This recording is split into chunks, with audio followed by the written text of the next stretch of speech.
여러분, 치카부부입니다. 오늘은 어떤 주제를 준비했죠?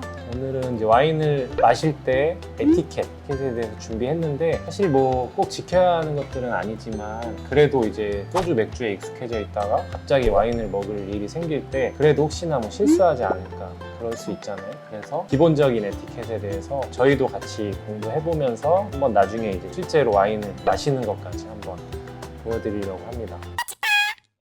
일단 보통 이제 와인을 집에서 먹는 경우가 많은데 집에서 먹게 되면 집 주인이 있을 거잖아요. 그분을 호스트라고 하면 보통 이제 와인을 따르는 사람은 호스트가 되겠죠. 아니면은 뭐 음식점에 가면 와인을 직접 따라주는 소믈리에가 있을 수 있고 보통 호스트가 와인을 따른다. 제가 호스트다 하면은 일단 와인을 따르고 시음을 제가 먼저 하겠죠. 호스트가 먼저 이제 맛을 보고 맛이 뭐 괜찮은지 어떤지 평가를 좀 한 다음 괜찮으면은 손님들이 마실 수 있도록 그렇게 해주는 거고 보통 이제 연장자가 있을 때는 뭐 미리 이제 예의를 갖춰서 하고 와인을 따를 때는 이제 레이디 퍼스트라고 보통 한다고 합니다. 자, 이제 와인을 마시기 전에 이 와인잔을 잡는 것도 이제 에티켓이 하나 있잖아요. 어떻게 잡는 게 좋나요?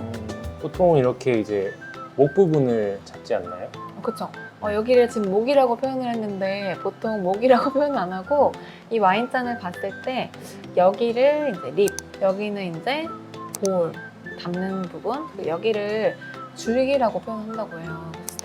스템이라고 부르고 여기는 이제 베이스라고 하는데 보통 스템이나 베이스 쪽으로 이렇게 잡는 것을 추천한다고 하거든요. 그게 뭐 이유는 우리가 사실 와인잔이 좀 청결하게 보이는 그런 이제 지저분하게 보이지 않도록 하는 그런 것도 있고 손자국이 나지 않게. 그리고 두 번째로는 술은 좀 온도가 중요하잖아요. 그래서 우리 손이 굉장히 따뜻하기 때문에 손에 의해서 온도가 변화되면 또 술의 맛이 달라지잖아요. 그래서 보통 이 끝부분을 잡는 것을 추천한다고 합니다. 보통 이제 와인은 이제 짠을 안 하는 경우가 많다고 하는데 한국인이니까 그래도 정이 해야죠. 있기 때문에 이제 짠을 해줘야 되는데 이제 소주잔처럼 기분 좋게 너무 세게 짠하면 안 되고 와인잔은 깨질 수 있으니까 조심스럽게 이제 짠을 하는데 소리를 느끼고 그리고 깨지지 않으려면 일단은 이제 여기 끝부분 입술이 닿는 립 부분끼리 닿으면은 소리도 안 좋고 깨지기가 쉽거든요. 그래서 이 두꺼운 볼 부분을 가볍게 대신에 눈을 마주치면서 우아하게 고생했어요. 해야 된다고 합니다. 그래서 네. 이렇게 하고 그 다음에 이제 시음하는 단계로 넘어가게 되죠. 우리가 이제 와인은 입으로 마시긴 하지만 사실은 뭐 눈으로 보고 코로 향기를 맡고 입으로 먹으라고 하는 것처럼 모든 이제 감각을 열어서 다 느껴보는 것이 중요하다고 하거든요. 그러니까 제일 먼저는 눈으로 보는데 이제 이렇게 보는 것보다는 살짝 기울여서 약간 저 끝부분에 이렇게 펼쳐진 그 색을 보는 게 진짜 색이라고 해요. 하얀 종이를 대도 되고 이렇게 색을 먼저 이렇게 보신 다음에 그 다음에 이제 향으로 넘어가는데 향을 맡을 때도 방법이 이제 두 번을 향을 맡아줘야 돼요. 제일 먼저는 흔들지 않고 그냥 이제 받았을 때 바로 이렇게 가볍게 한번 이제 향을 맡아보는 거고 두 번째는 이제 스월링이라고 해서 이렇게 한 번씩 흔들어서 이렇게 산소를 좀 접촉시킨 다음에 더 향이 강해졌을 거거든요. 그때 코를 완전 와인잔에 깊이 박아서 이렇게 깊이 한번 마셔보는 게 이제 두 번째 그 방법입니다. 자, 그러면 아까 배운 대로 와인 한번 마셔볼까요? 색을 먼저 확인을 하고 향을 한번 느껴볼까요? 그리고 눈을 보고 스월링 한번 해보고 마시면 되나요? 네. 처음 마셨을 때는 이 입안 전체로 가글하듯이 구석구석 보내보는 게 좋아요. 근데 좀 어떤 심하게 가글 하시는 분들이 있는데 그게 약간 이상한 게 아니라고 하더라고요. 한번 해보실래요? 저요? 해볼까요?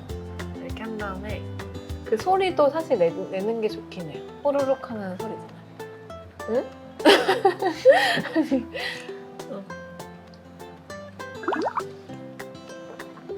넘어갔네? 우리가 소주 같은 거 마실 때 끝까지 마시지 않으면 되게 혼나고 막 그러잖아요, 어릴 때. 그쵸. 잔이 찰랑찰랑하면 눈치 보이고 그쵸.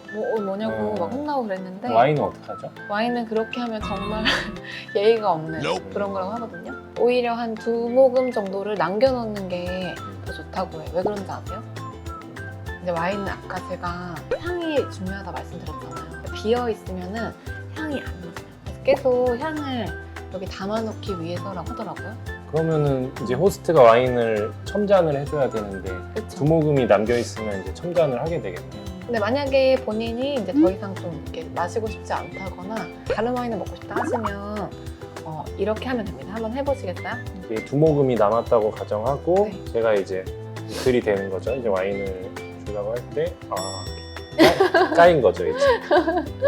이렇게 하면은 나 됐다. 이렇게 하면 더 받는다는 의미겠네요. 그쵸. 그럼 한번 해볼까요? 그러면은 저는 오늘 안 되는 걸로 하겠습니다. 네, 오늘 와인 에티켓에 대해서 같이 알아보았는데요. 사실 뭐 몇 가지, 여러 가지 뭐 따를 때부터 아니면 받을 때부터 여러 가지 설명드리긴 했는데 사실은 뭐 기본적으로 몇 가지만 숙지하시고 예의 있게 마시면 되지 않을까요? 기분 좋게? 저 이제 뭐 기분 좋으려고 먹는 건데 막 불편하게 이렇게 뭐를 외워야 되고 이런 건 좀 어려울 것 같고 그래도 한번 좀 들어놓으면 나중에 뭐 마실 때 참고가 되지 않을까. 그렇죠. 유용하게 쓰실 때가 있을 것 같아요. 저희는 이제 이 와인을 다 먹고 끝내도록 하겠습니다. 자, 짠. 눈을 보면서. 네. 짠. 뭔가 경직되네요. 다음에 더 좋은 주제로 찾아뵙도록 하겠습니다.